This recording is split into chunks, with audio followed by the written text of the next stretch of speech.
Once you get AIs that are massively smarter than we are, we're in a domain where we're not going to be able to predict what happens. That is scary, but it probably won't stop the singularity. The development of full artificial intelligence could spell the end of the human race. 2029, we get AIs as smart as people. By 2045, we have AIs boundlessly more intelligent.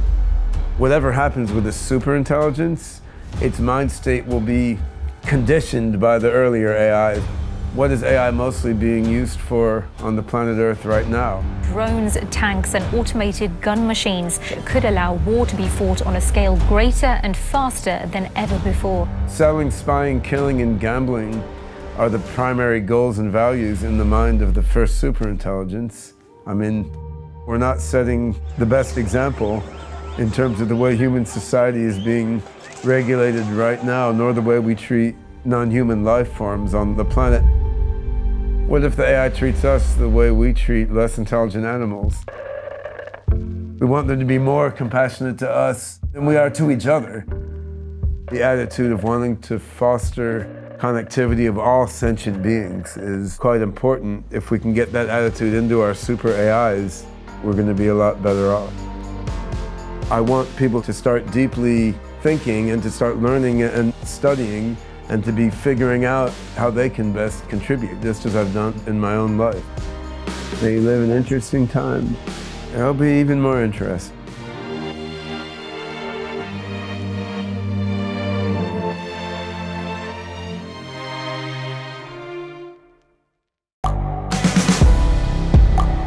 The world is changing.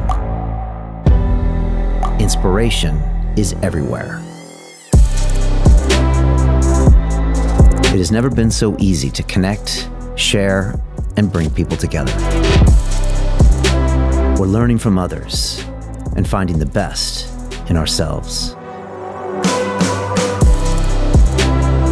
Challenging our beliefs. Sharing our vulnerability. Overcoming our fears. Transforming ourselves so we can transform the world. How far can we go? This is London Real. I am Brian Rose. My guest today is...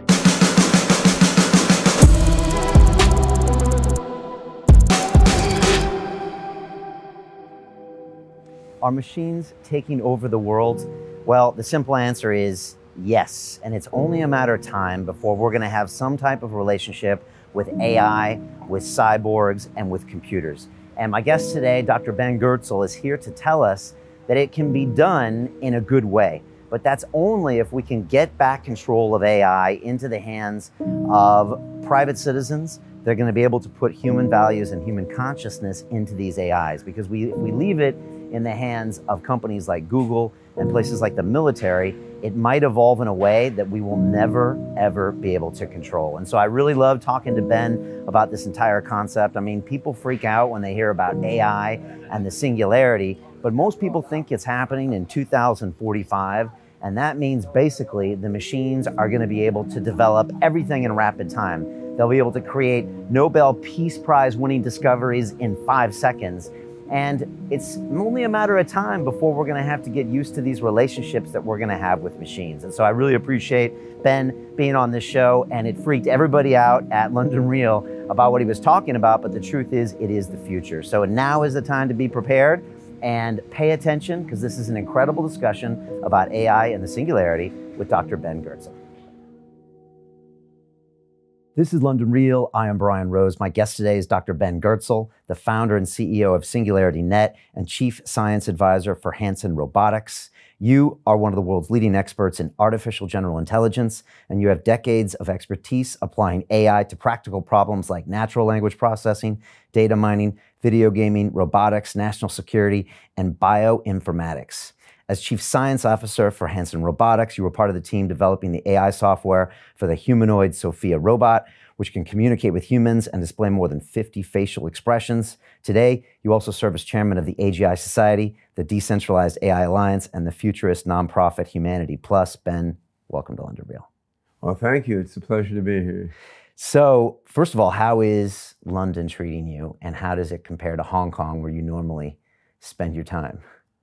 London's been great. I always have a good time here, and I think, for AI and advanced technology, certainly London has a very long and deep traditions with all the universities and that have been doing advanced research for a long time. So it's a very, between London, Cambridge, Oxford, there's a lot of depth in the AI field, which is really quite interesting.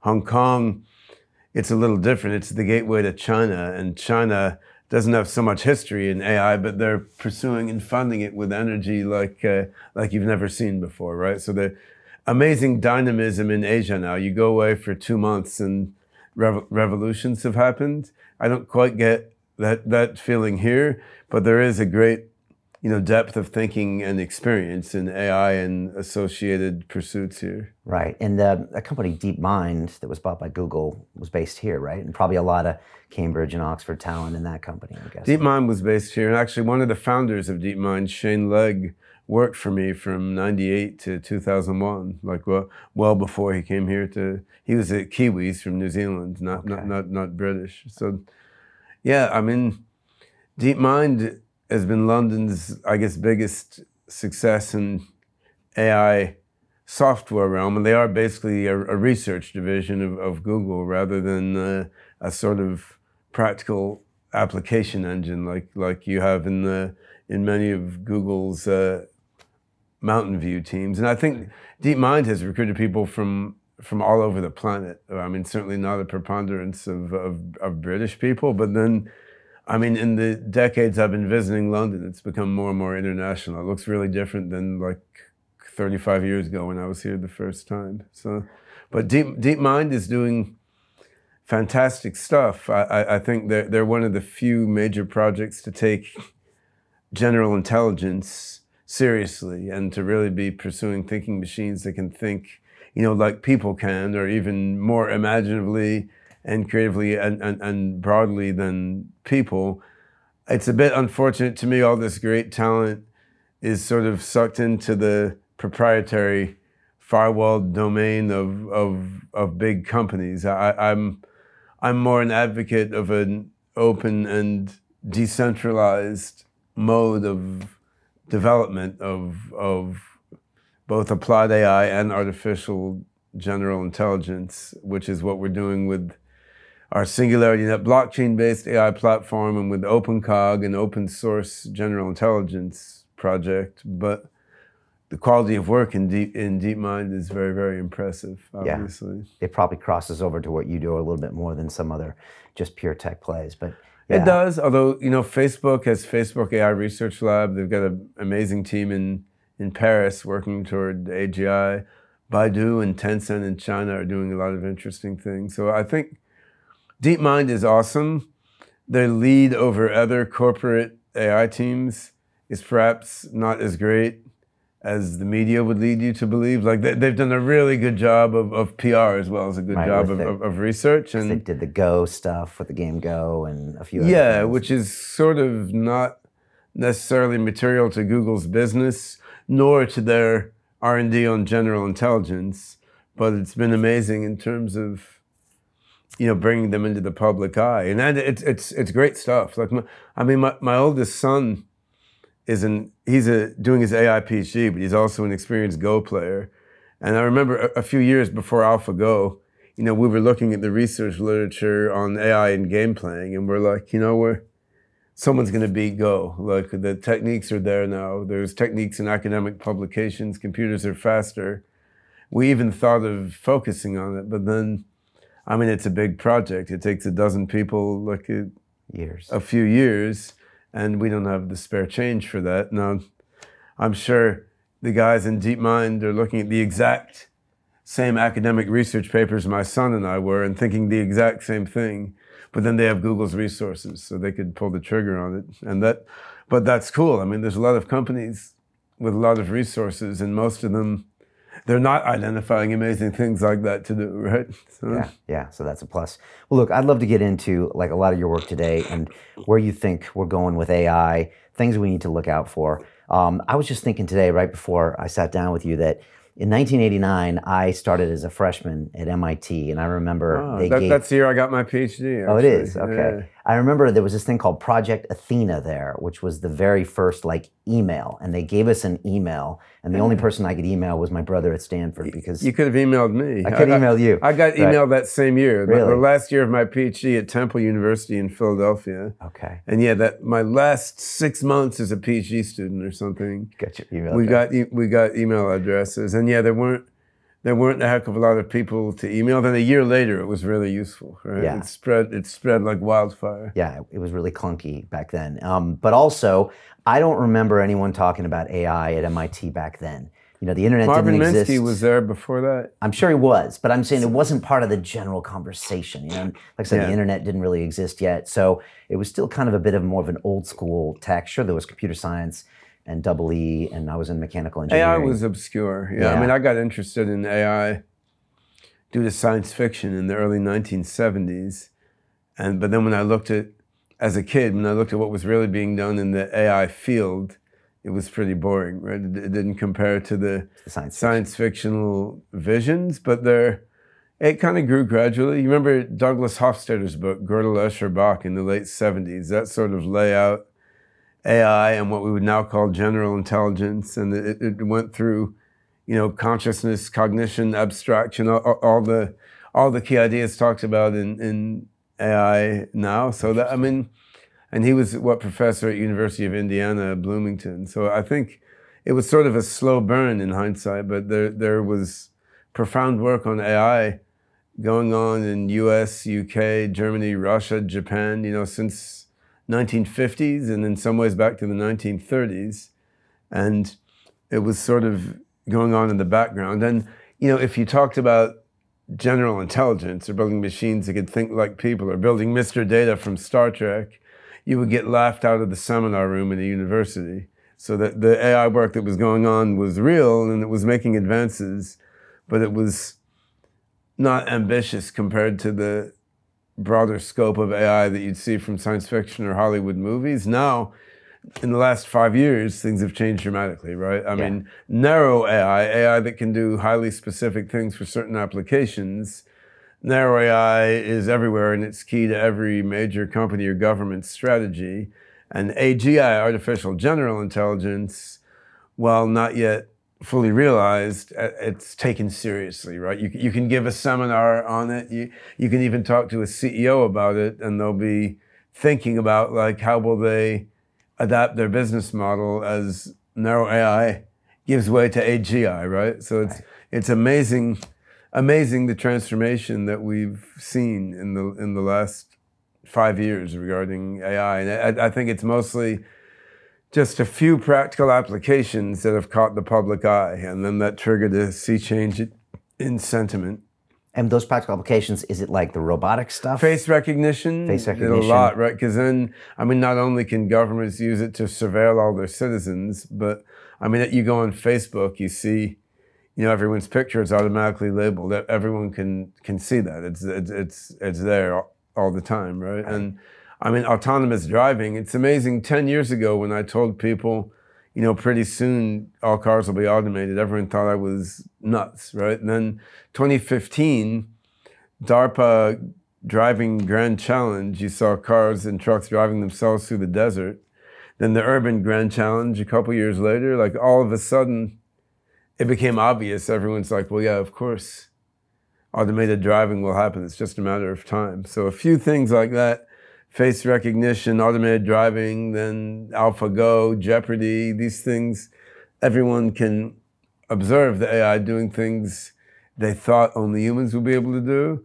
And this seemed to have triggered a sort of global change of mind where people are now over the threshold and they've realized, well, if AI can recognize faces, drive cars, and play Go, what is the limit actually going to be, right? Which was obvious to me from like, I don't know, 1973 when I was 5 or 6 years old, right? But I guess if you don't have the right cast of mind, you need to see very palpable examples to understand what's going on. Yeah, so this is exciting times right now. Or what's the famous Chinese proverb? May you live in interesting times. May you live in interesting times. And this is it right now. My whole life has been interesting times in one way after another. Right, so, but the next 10 years will be the most interesting time of your work, probably. It'll be even more interesting. Okay. Yeah, even after that will be even more interesting because we'll get brain plugins and we'll fuse our minds with the super AI and get a trillion times human intelligence. All right, well, I want to talk about that and 3D printing our babies, which we were talking about earlier.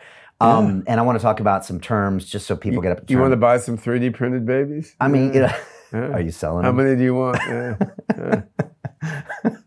All right, we'll talk about this.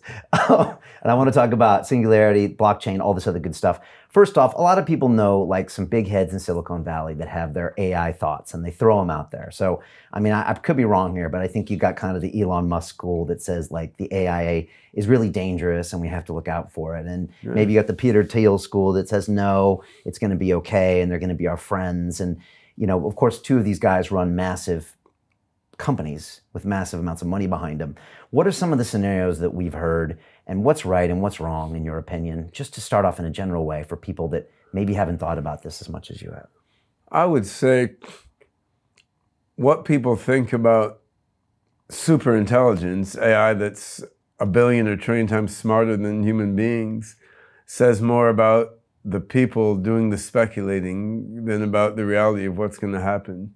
Because we're talking there about a future that we truly cannot predict in detail. There's an irreducible uncertainty, just in the same sense that a cockroach will have a hard time predicting who's going to win World War II. Like, I mean, once you get AIs that are massively smarter than we are, on a rational basis, we're in a domain where we're not going to be able to predict what happens. And what I see is, in Asia, where I've lived for 8 years, the predominant feeling and assumption is that AIs will be friends of humans and will help humans and everything will come out well. Whereas in the US, the prevailing vibe has often been more paranoid, like, oh, the AIs are going to kill everyone, they're going to be the Terminator, they're going to take all our jobs and we'll be left rummaging in the garbage or something. And I don't think this has to do with differing, like, rational extrapolations of technology to the future. It's just different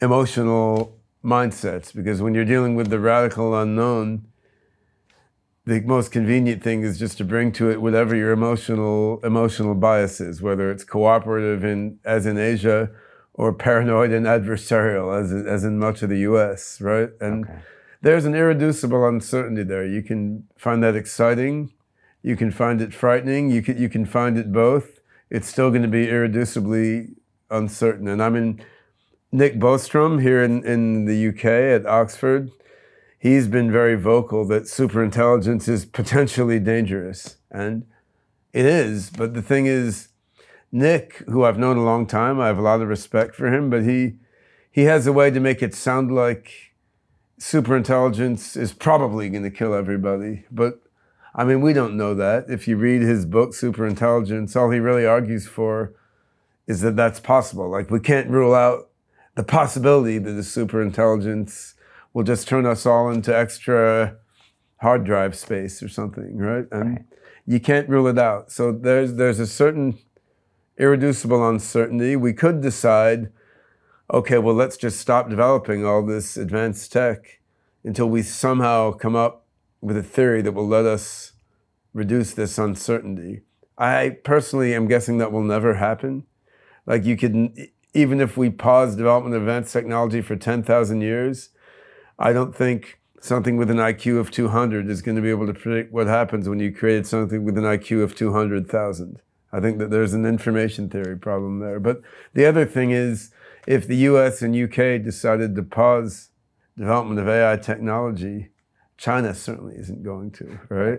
If China did, Vladimir Putin certainly isn't going to. He's on record saying whoever solves AI first will be the most powerful in the world. Do you agree? Yeah. And I think... And this is happening, whether it's 10 happening years now. or 50 years. That's the thing. So then the thing that we really should be worrying about, not so much the irreducibly uncertain phase when there are super AIs. I mean, we can think about that and how to bias things in a positive direction. But what happens in the transition period? Like, let's suppose my good friend Ray Kurzweil is correct that 2029 we get AIs as smart as people. By 2045 we have AIs boundlessly more intelligent than people. Suppose that vague timeline is sort of correct, right? What happens in the interim, right? Like, how does that affect industry? How does it affect our economy? How does that affect our lives? Because my best guess is whatever happens with the superintelligence, its mind state will be conditioned by the earlier AIs that we've created that grow into that superintelligence. Does everyone share that opinion?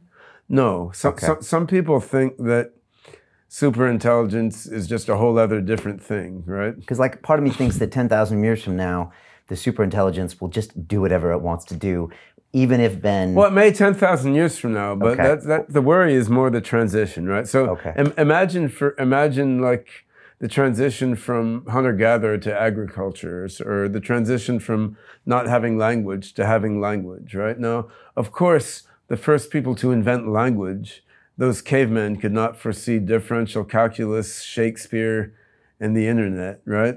And programming languages, whatever, right? Of course, they couldn't foresee those further developments. What they could maybe do is smooth the transition for their children and grandchildren, right? And so that's really what we're talking about here. Of course, a superintelligence will go in directions we can't comprehend and we can't foresee. For that matter, it may contact alien life that's like humming all around us, embedded in the vibrations of subatomic particles that we're too stupid to detect. You have no idea what's going to happen. Right. On the other hand, that doesn't mean it's irrelevant to think about, like, okay, I mean, I have 4 children and 1 granddaughter. I don't want them to die or be reprocessed into, like, fuel for the superintelligence or something. I want them to be able to grow up and flourish and take advantage of new technologies that AIs help people develop, right? So it's still meaningful to think about how to smooth out the transition to the radical unknown. Okay. And I think it's a plausible hypothesis that the initial value system of a superintelligence may be conditioned by the value systems of the earlier stage AIs that we create. And then toward that end, we can think about what is AI mostly being used for on the planet Earth right now. I mean, it's selling, spying, killing, and gambling, basically, right? That advertising, surveillance, military, and then stock market trading and so on. So if selling, spying, killing, and gambling are the primary goals and values in the mind of the first superintelligence, I mean, is it very likely we're going to have, a benevolent transition period? Or should we be, as well as working on general intelligence research, which I've been doing for decades, should we be working on making sure that early stage general intelligences are doing things like, education, childcare, elder care, scientific research, mental health counseling, decision support for governments. Like, we want the early stage general intelligences to be doing benevolent things in cooperation with a broad swath of humanity, so that the mind state of the first superintelligence is positive and benevolent, rather than the first superintelligence being preoccupied with spying on people and selling them crap they don't need. Right. And you say mind state because these in artificial intelligence, they will have some type of, I hate to say the word, consciousness. I believe so. All right. I mean, there's philosophy there that's not resolved. On the other hand, there's philosophy that's not resolved in our everyday life. Like, I can't prove that you, according to science, rather, as opposed to some philosophy or spirituality anyway, I can't scientifically establish that you are conscious. Correct. And not just some meat machine put here to entertain and annoy me, right? I mean, that's, so, yeah. But yet we go about our everyday life and we make laws about who it's legal to kill and who it isn't legal to kill. And I think it'll be the same way with AIs initially. Like, we don't have a well-grounded philosophy of consciousness, but we just have to keep operating anyway, which we do in our everyday lives. And my personal belief is that AIs are going to be conscious in roughly the same sense that people are. But I do think that as AI and brain-computer interfacing and quantum computing, as other technologies advance, we're going to gradually work toward a real science of consciousness, which will be quite interesting. I mean, I think we're going to find that any AI that has human-level intelligence is going to have some species of advanced reflective consciousness, but I mean, I'm open to other possibilities. Maybe we'll discover only quantum computers can be conscious, right? And digital computers can't. I doubt it, but if that's where future science leads us, then so be it. Do you foresee like the machines, I'm talking like a Terminator movie, the computers having like an evolution maybe like humans did, where they have like the Dark Ages and the Renaissance and the cultural revolutions as they go through their own evolutions of consciousness? I think human evolution and human cultural evolution have had many very different characteristics, and you'll see with AIs, because humans are distinct individuals with our brains trapped in our heads and communication only by language, which is very low bandwidth, whereas AIs can swap brain matter whenever they want to. They can join into Borg minds and then subdivide whenever they want to. So it's going to be more like one big AI mind network. Okay. Rather than a bunch of AIs in competition. It may start as a bunch of AIs in competition because the human world works that way. But as the AIs get more and more power, I'm suspecting they're going to sort of grow beyond... Just bypass us. They're going to bypass that way of doing things, because in the end you can have more intelligence and more understanding, and you can create more stuff by joining minds together than by being opposed. And humans feel that way too, is the thing. Like right now, what's the main thing we use computer technology for is to be constantly SMSing each other and video chatting back and forth and live blogging every time we fart, right? I mean, so once you have a brain implant that lets you thought SMS other people, like every 12-year-old school child will be thought SMSing each other all day while they sit in school. Like human beings also take every opportunity to join together with other humans into a sort of greater group intelligence. We just can't do it as efficiently as AIs will be able to. Okay. So that doesn't mean there won't be ups and downs, but it's different. A, because AIs can join into group minds flexibly as they want. B, the AI can save its state of mind and reboot, right? Like if human culture actually has lost information. They've burned libraries, right? And even we, as we get older, we may lose some understanding or ability we had before.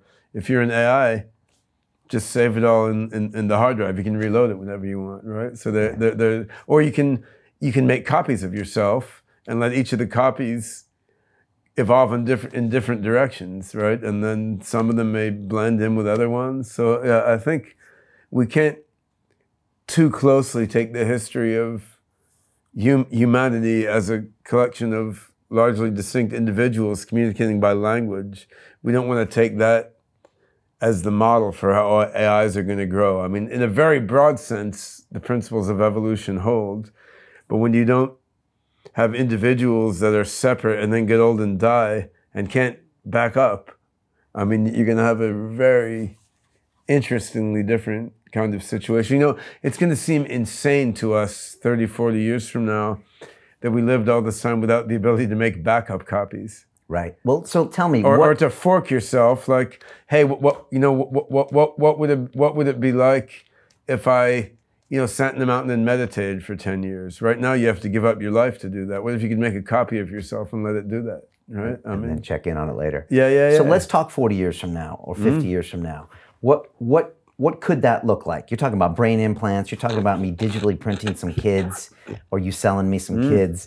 But like, what's something that we should just accept now that could be a reality? I think once we have a technological singularity, meaning AIs are much smarter than people. Okay. Can we define that singularity? What is that? Singularity is defined as a point when the rate of technology advance is so fast that from a human point of view, it appears infinite. Like, say that the AIs in the global brain network are making new Nobel Prize level discoveries every 5 seconds, right?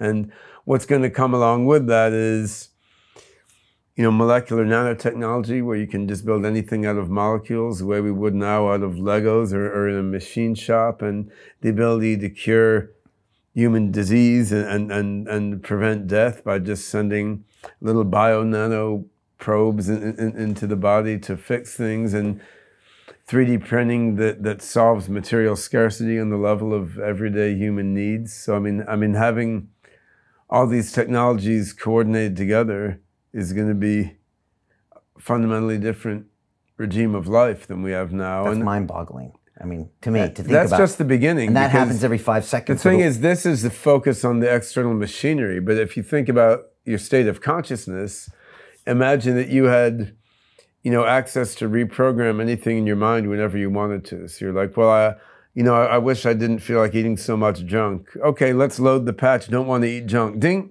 You're done, right? Well, I wish I wasn't attracted to this type of girl. Okay, ding, I'm attracted to that kind instead. Like, I'd like to be able to, focus fully for the next 5 months on this. Okay, let's load the focus patch. You can do that, right? So the ability to rewire your brain at will, I mean, mental illness of the kinds we're familiar with now are gone. Unhealthy relationships are gone unless they're specifically what turns you on, right? I mean, so that's assuming the machines let us survive. Then we have these options. Well, yeah. So what I think is going to happen is we'll each have 2 options. So option A, you fuse your brain into the super intelligent mind matrix, then you become part of something billions, trillions, quadrillion times more intelligent than you were. On the other hand, probably you lose your illusions of individual self and free will and your nostalgic attachment to your human memories. And your body, you lose your body as well. You lose the requirement to have your body. You could have your body, but if you can see through a billion bodies at one time, this one body becomes arbitrary, right? I mean, I think that's one interesting option, and there's a question of how fast you want to fuse with this supermind. If it happens in 1 second, or do you want to phase it gradually over a year or something, right? And hopefully that's your choice. Who knows? And then why have new humans if we've already got all these? Well, that's one option. So now, option B is remain in a form very similar to the human form we have now, get rid of death and disease, get rid of mental illness, no need for scarcity, because instead of just a dishwasher in your house, you have a 3D printer that will print you any physical object you want, be it food or a new bicycle, whatever it is, and you live in a human life of joy and abundance. I don't know if the joy is there, but we'll have the abundance. Well, the joy everybody will get more depressed. The joy will be there, because if you don't feel joyful enough, you will just load joy patch number 3.7 into your brain. Ben, even that sounds a little ridiculous. You will feel that's not ridiculous at all. Isn't that synthetic joy? Isn't the human experience all about overcoming difficulties and dealing with a my second son Zebulon had a quote which was, "Pain builds character, bad character." So I mean, I would say humanity has a lot more scope than what we normally understand. I mean, the states of caveman mentality, you think, where it's just particular, right? I mean, the states of consciousness we enter into, they're different than the ones that people in Stone Age societies had. Very, very different. And they're different than the ones a monk meditating in a Buddhist temple has. And, they're very different than the mentality people will have in the future era of, human abundance I'm envisioning. I think the brain is capable of a lot of states of consciousness beyond what we enter into on an everyday basis. Like if you could experience what the average guy in the UK in 1350 was experiencing day to day, it's going to be very, very different than the way. Okay, but without the social media, he's still got to eat. He's got kids. The sun comes out. It won't be that different, will it?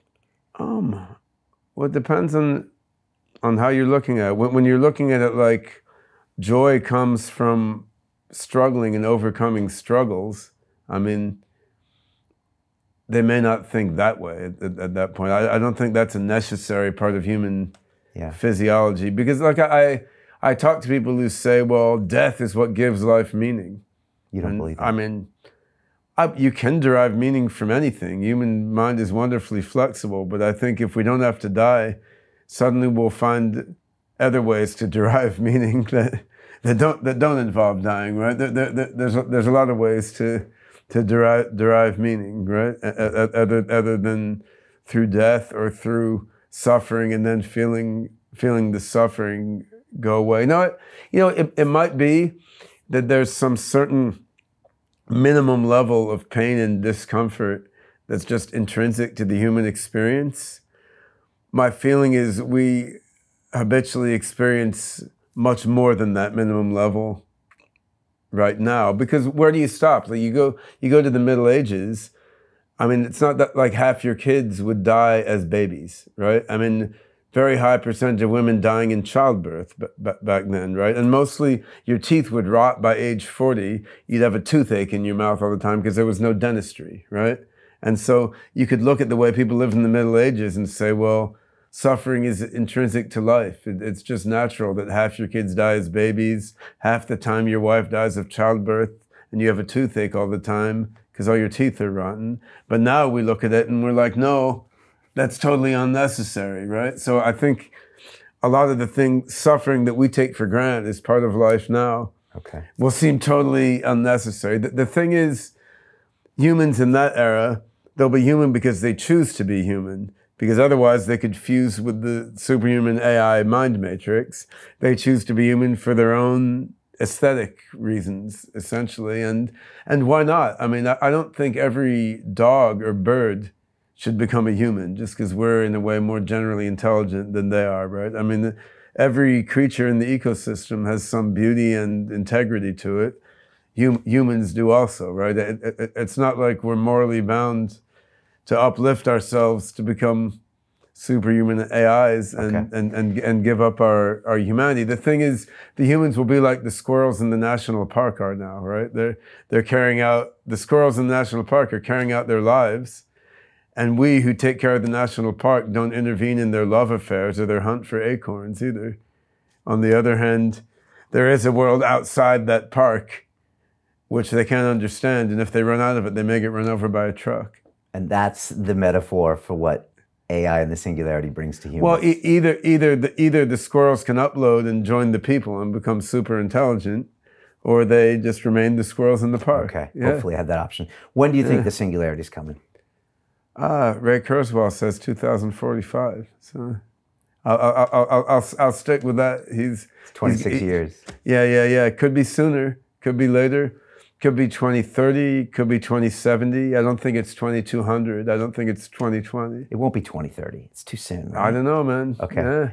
Yeah. I guess when it starts to happen, it happens real fast. Well, that's sort of the point, right? Like so suppose that as a thought experiment, like suppose in 2025, Google DeepMind or my own AI team in SingularityNet and OpenCog, like suppose by 2025, one of us manages to create an AI that is essentially as smart as a human being, right? So it can hold a conversation like a human being, and it can prove math theorems like a human mathematician. It can analyze a biology data set, right? So So and a bit like your robot, Sophia. And you put it in a robot body. I mean, that's a separate problem. It could operate many robot bodies all at once, right? But unlike Sophia right now, it can really understand what it's seeing and what it's doing fully at the level of a human can. So suppose you get there, like how far are you from a true singularity? Because this AI can then copy itself. You can make 1 million of those, right? Improve itself. Yeah, right. Because you can, once the AI is as smart as a human, okay, let's teach it computer science. I mean, we can send it to school. It can learn math. It can learn programming. It can learn hardware engineering. And then you can copy 1 million of those, right? So all 1 million of those, maybe half of those are working on improving its own intelligence, but they're not working in isolation like humans are. They can share thoughts directly because they're all just running in the compute cloud, right? So it seems very plausible within a few years of getting to that human level AI, it's going to invent all manner of amazing new things. I mean, it doesn't mean it'll be instantaneous. I mean, doing lab research still takes time. Building new hardware still takes time. But of course, it can be working on how to speed that up, right? Like how to more fully automate manufacturing and laboratory research. So yeah. And then it could take us out of the process as well, possibly. It could. I mean, that depends on the value system that the AGI has, right? And I mean, this is why it's important to, give values of kindness, compassion, tolerance, inclusiveness, love for all sentient beings. We want to get these positive values into the AI as much as we can. And we think we can program that into AI. I think you teach it. You teach it. You program it with the ability to learn that. But then won't it unlearn that if it doesn't suit it? Or that's what we don't know? I mean, it's very subtle because human values are a moving target, right? Like the values of suburban New Jersey in 1975 when I was in elementary school are not the same as the values in suburban New Jersey in the US right now. Like, I mean, back then, gay marriage was illegal and violently opposed by almost everybody, right? And racism was very rampant there. So, I mean, human values they're evolving all the time. By the values of medieval Europe, you and I and probably almost everyone listening to us deserve to burn in hell forever, right? Yeah. So, I mean, if you gave the AI exact human values from 2019, then by 2050, it's going to be horrible. It'd be like having a dictator with the values of 1950 America or something, right? Right. So you want an AI that will have evolving values in a way that somehow respects the ongoing evolution of human values, and that hopefully still respects it and doesn't just make its own. which is very subtle, right? So some of my friends who are vegans and animal rights activists are like, well, what if the AI treats us the way we treat less intelligent animals, right? And you think about like we care about extinction of species, though. I mean, not as much as we should, but in general, we don't want to extinct entire species of subhuman animals, but we don't care much about one cow, sheep, pig, or wolf more or less, right? We care about like the genome, right? So if you took that analogy, the AI, it would like to keep humans around because I mean, we're the creators, we're the ancestors, we have our own unique aesthetic value. But by that analogy, it may not give a crap about one human more or less, any more than we care about one wolf or pig more or less, right? So we didn't keep the Neanderthals around. No, but we weren't as reflectively intelligent then as we are now. And I think that there is an argument that as human cultures advance more and more toward abundance and away from scarcity, there's more caring about the environment. There's more compassion toward non-human animals. I mean, there was a lot in Stone Age society, and it sort of went down in the Industrial Revolution, and now it's certainly going up again. But I guess the point is, we want our AIs not only to be super intelligent, we want them to be super compassionate. Like we want them to be more compassionate to us than we are to each other, because we're killing each other. Humans are killing each other for no good reason all the time, right? So we want them to be morally better than us in some sense, right? And we hope they are. Yeah, we're not on the whole, we're not setting the best example in terms of the way human society is being regulated right now, nor the way we treat non-human life forms on the planet, nor the applications that we're deploying AI toward. Like, what are all the AI PhDs working on? What are all people's data being gathered together toward, right? I mean, it's, again, selling, spying, killing, and gambling. Right. And so this is one of the big things you talk about, in that all of the AI resources now are pretty much in the hands of companies and defense industries. Quite a lot. That have their own agenda for it, which is, what did you say? Killing, selling, spying, killing, and gambling. Yeah. All the good stuff in life, right? To continue watching the rest of the episode for free, visit our website londonreal.tv or click the link in the description below.